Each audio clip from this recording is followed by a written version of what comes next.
professional wrestler and actor John Cena accidentally called Taiwan a country. Is this the end of his career in mainland China?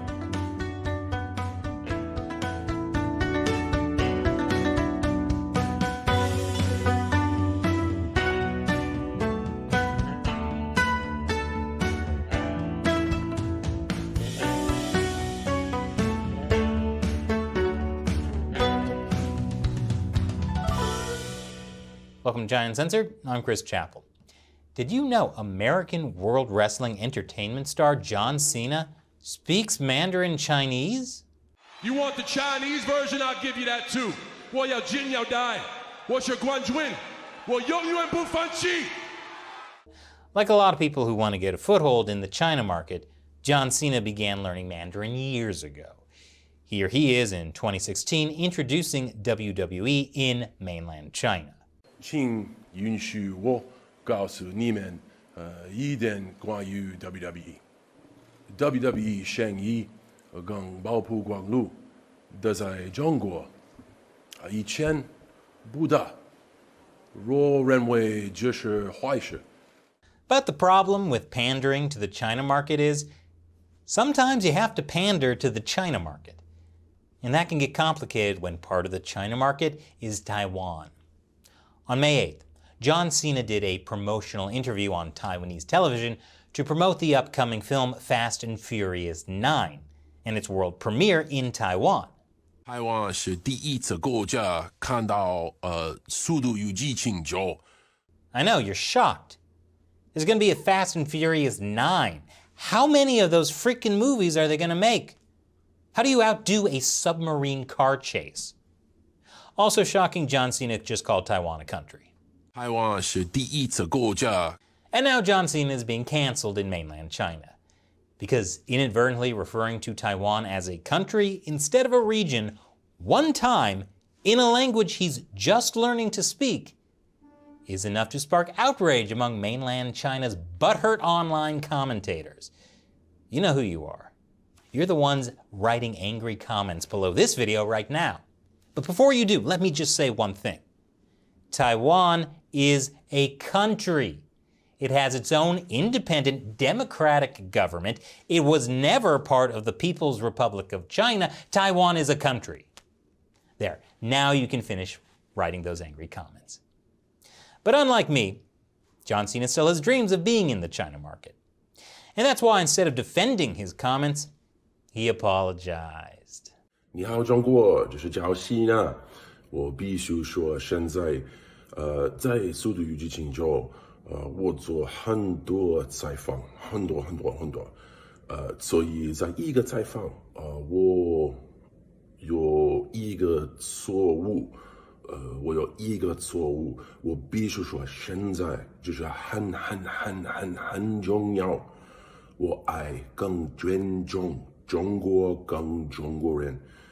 我很抱歉，对我的错误，对不起，我很抱歉，你必须了解，我很爱，很尊重中国跟中国人，不好意思，再见。 John Cena is not afraid to take on Vin Diesel man to man, but he sure whistles out when it comes to the China market. Speaking of Vin Diesel, my favorite Chinese state-run media, the Global Times, contrasted the two men, saying Vin Diesel said he was grateful to Chinese mainland audiences for supporting the Fast and Furious series, which led him to do something unprecedented. He asked the film company to release Fast and Furious 9 in the Chinese mainland first, as a way of thanking mainland fans. Hey, my brothers and sisters in China. Wo shi Vin Diesel. Finally, I am here. So now, Fast and Furious 9 opens in mainland China first, instead of Taiwan. Although, technically, that's because Taiwan closed theaters due to a recent spike in COVID-19, a plague that came from mainland China, like political correctness. Speaking of the plague of political correctness, this brouhaha over John Cena's comments are part of a long-standing problem for anyone who wants to do business in the China market. It's one of the strongest tactics used by Chinese state-run media to manipulate public opinion or put pressure on brands and businesses. Back in 2016, Zhiyu, a Taiwanese member of the famous K-pop group Twice, was seen waving the ROC flag on a television show. And then her agency, JYP Entertainment, allegedly coerced her into publishing an apology video.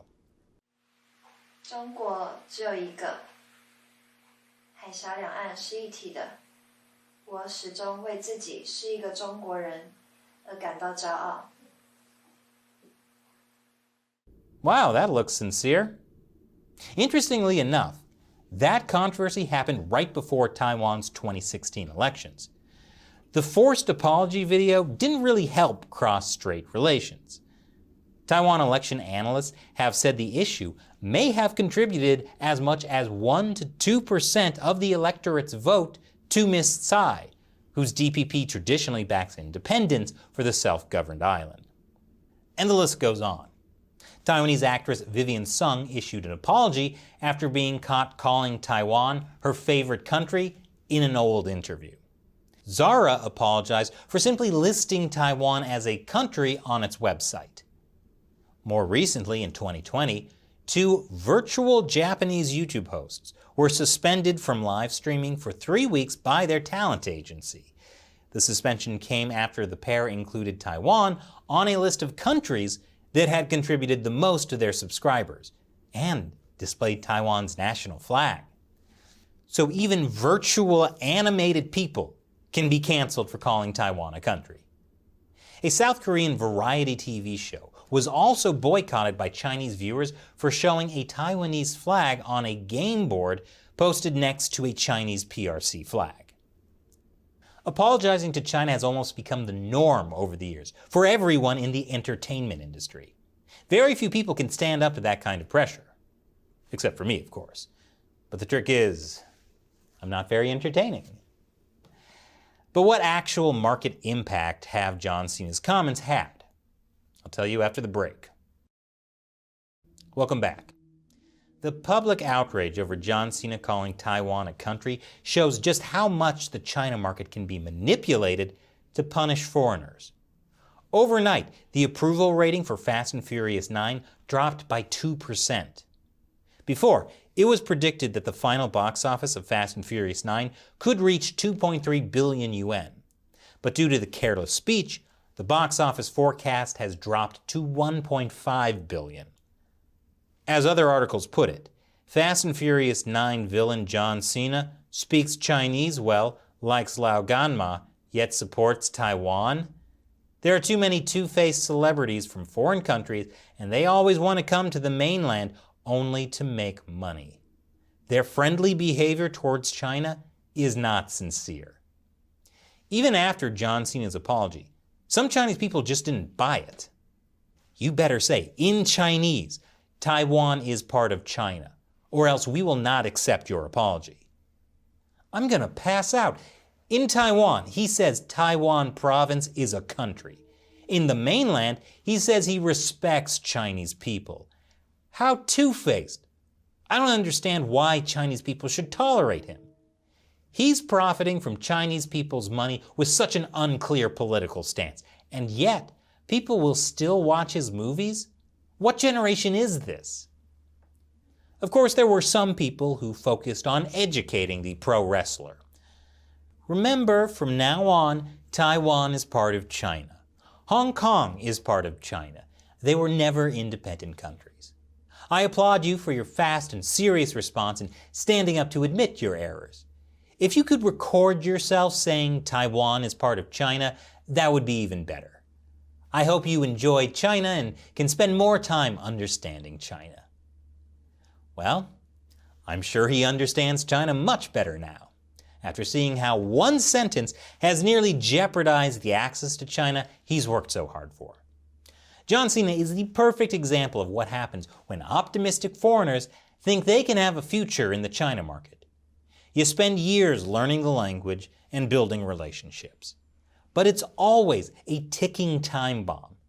And John Cena's day just happened to come. And And this is actually a gift to the Chinese Communist Party. They don't really care what John Cena said. You can't offend this man. It's just an opportunity to make a famous foreigner get down on his knees and beg. And it's a lesson to other foreigners to toe the party line. And now, it's time for me to answer a question from you, viewers who support China Uncensored by contributing through the crowdfunding website Patreon. Aladdin Masick asks, if Xi Jinping was to die from natural causes, what would happen to the CCP? Continue as normal or a 180? Xi Jinping's death would mean what for China? Interesting question, Aladdin. This has been a topic of much debate. For example, this think tank essay called The Longer Telegram argues that China would be better without Xi Jinping, that it could reform if only Xi Jinping were removed. That is stupid. I'm not defending Xi Jinping. He's done some very bad things, like lock up Uyghurs in concentration camps. But all the bad things Xi Jinping has done are just extensions of the terrible things the CCP has been doing for more than 70 years, like lock up intellectuals, and lock up democracy advocates, and lock up Falun Gong, and lock up Tibetans. Every Chinese leader has at least one group they arbitrarily go after as a way to maintain power. The chance of the Chinese Communist Party reforming itself and becoming a liberal democracy after Xi Jinping dies is less than my chance of teaming up with John Cena in the next big China movie. So don't fall for it. Regardless of what happens to Xi Jinping, the fundamental problem is the Chinese Communist Party. It's rotten to the core. On the plus side, at least we have Taiwan, which is a country. Thanks for your question, Aladdin. And thank you for watching. Go to patreon.com/China Uncensored and learn how you can support China Uncensored with as little as $1 per episode. The link is below. I'm Chris Chappell. Thanks for watching.